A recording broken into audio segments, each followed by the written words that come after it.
La grande conférence Adobe Max est actuellement en cours et nous avons déjà les nouveautés des logiciels pour les versions 2022. Je vais vous présenter aujourd'hui les nouveautés InDesign et Illustrator. Allez, c'est parti!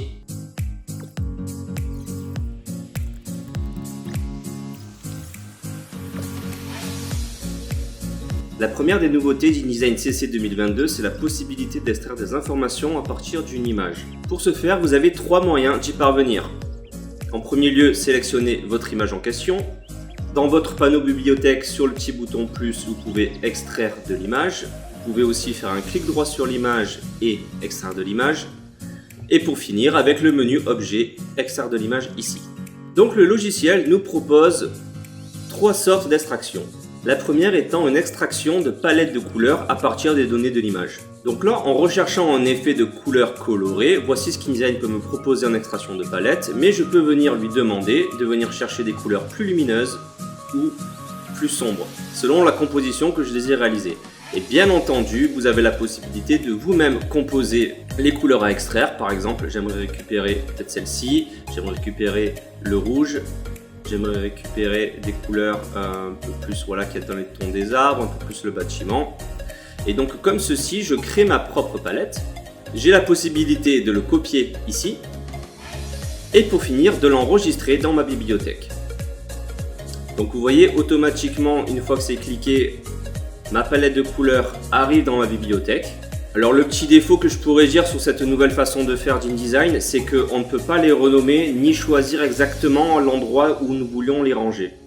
Bien entendu, vous allez pouvoir les déplacer par la suite, mais j'ai créé une bibliothèque exprès tuto en amont et tout ce que je vais réaliser pendant cette vidéo va tomber là-dedans. Il va falloir garder à l'esprit que la palette va tomber dans ma bibliothèque, mais pas dans mon projet InDesign. La deuxième option, c'est une recherche de police similaire. Donc l'idée principale est toujours pareille, c'est que nous avons donc une photo et nous aimerions extraire du coup la typographie ou en trouver une qui s'en rapproche. Alors à l'heure où je vous fais cette vidéo, je pense que les serveurs Adobe sont un petit peu surchargés car tout le monde essaye un petit peu de faire ça en ce moment. Si je vais donc chercher extraire l'image texte et que je souhaite extraire par exemple le texte Inception pour regarder la typo qu'il a, le logiciel va avoir du mal à se connecter au serveur. Donc peut-être au moment où vous allez regarder cette vidéo, ça va peut-être fonctionner chez vous. Donc pas de panique, je vais quand même vous montrer avec un système plus simple. Donc je vais créer un texte, je vais juste écrire un AZERTY comme ceci. Je vais le mettre en beaucoup plus gros.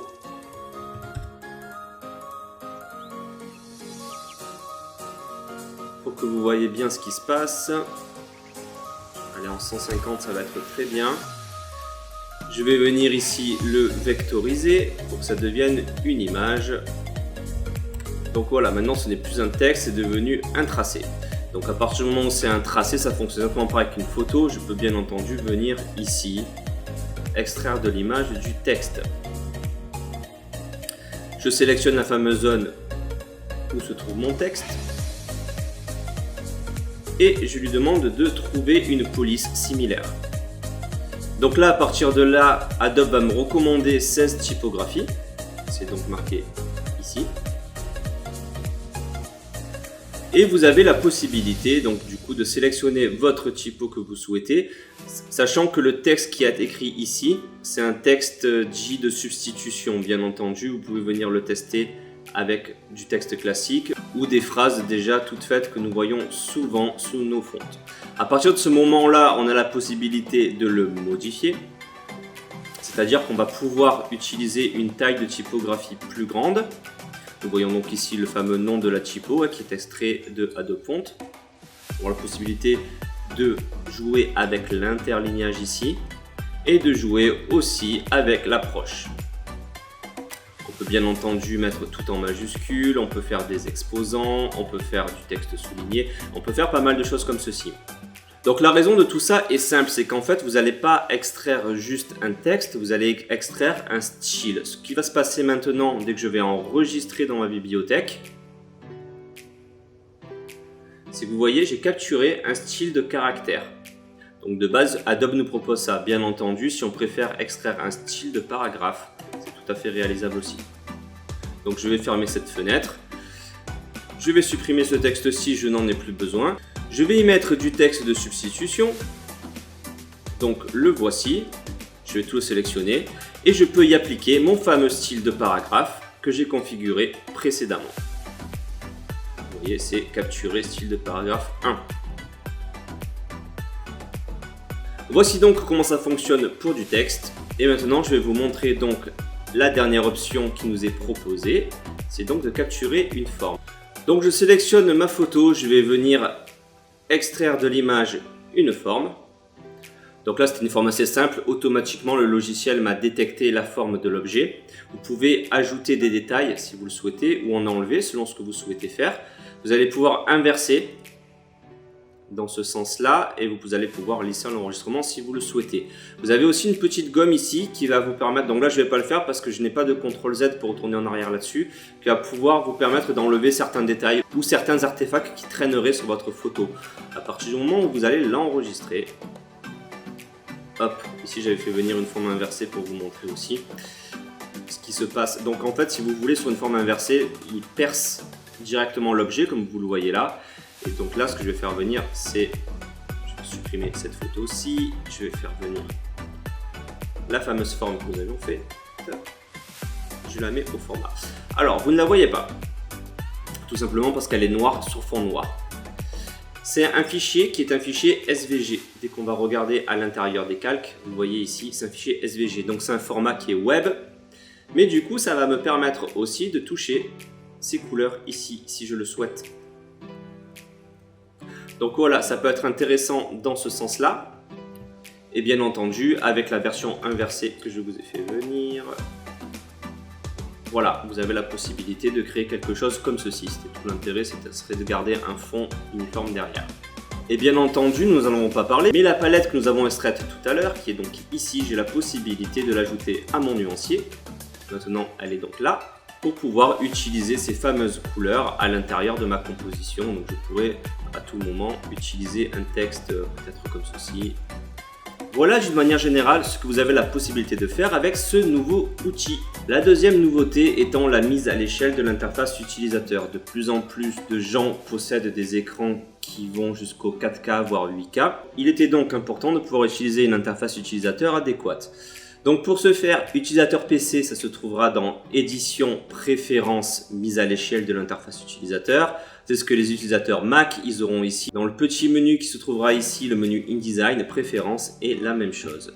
Donc moi étant sur PC, je vais vous faire la démo sur PC. Mise à l'échelle de l'interface utilisateur. Vous avez la possibilité donc de dimensionner l'interface utilisateur qui est de base petite chez moi car j'ai que 1080p pour pouvoir l'agrandir en 3 étapes, 1, 2 et 3 selon l'écran dont vous avez besoin. Sachez que ça se mettra à jour une fois qu'InDesign va redémarrer. Donc admettons pour la démo, je vais passer peut-être sur un intermédiaire. Chez moi, je sais que le très grand ne va pas fonctionner plus que ça. Quelque chose qui est sympa aussi, c'est que vous avez la possibilité justement de mettre à l'échelle aussi les points d'ancrage que vous avez autour de vos blocs, qui pouvaient être des fois un petit peu trop petits. Donc admettons, je vais partir sur quelque chose comme ça. Je vais dire OK et je vais redémarrer InDesign. Je vais enregistrer mon fichier. Je travaillais là, celui-ci j'en ai plus besoin. Donc InDesign s'est relancé. On peut déjà voir que les icônes sont un peu plus grosses ici. Je vais ouvrir le fameux fichier que nous travaillons tout à l'heure et comme vous pouvez le voir, mes icônes sont devenues un peu plus grandes, voire beaucoup plus grandes pour travailler. Dans mon cas précis, pour un 1080p, l'interface de base me convient très bien, mais peut-être que les utilisateurs de Mac ou d'écran 4K vont être ravis de cette nouvelle mise à l'échelle de l'interface. Je vais revenir en écran classique pour ma part. Vous avez désormais aussi la possibilité d'éditer vos raccourcis clavier selon vos autres logiciels. Vous avez donc la possibilité d'importer vos raccourcis clavier Illustrator et vos raccourcis clavier Photoshop. Donc si vous êtes nouvel utilisateur InDesign, ça peut être très bien parce qu'au moins vous partirez sur quelque chose d'assez simple et de commun à toute votre suite. Si vous êtes déjà utilisateur depuis un moment, vous avez déjà vos habitudes et vos raccourcis et du coup ça va plus vous perturber qu'autre chose. Je pense par exemple au CTRL D qui dans Illustrator signifie de dupliquer une forme, qui est beaucoup plus pratique du coup que chez InDesign. Pour répéter ce genre d'opération comme ceci, on est obligé de venir dans le menu objet, répéter la transformation et le raccourci clavier n'est pas vraiment intuitif. CTRL Alt apostrophe pour faire ce genre de choses, alors que sur Illustrator c'est juste un CTRL D. Mais chez InDesign, le CTRL D étant la version importée et donc ceux qui ont l'habitude d'utiliser ceci, ça peut les perturber de jouer avec ça. Donc mon conseil, nouvel utilisateur, pourquoi pas tenter le coup. Uniformisez tous vos logiciels. Si vous êtes déjà utilisateur depuis un moment, il n'y a pas vraiment besoin de toucher forcément à ceci. Je vais rapidement mettre à jour les formations complètes avec les nouvelles améliorations, avec des nouveaux exercices. En tout cas, merci d'avoir suivi cette vidéo. Je vous dis à très bientôt.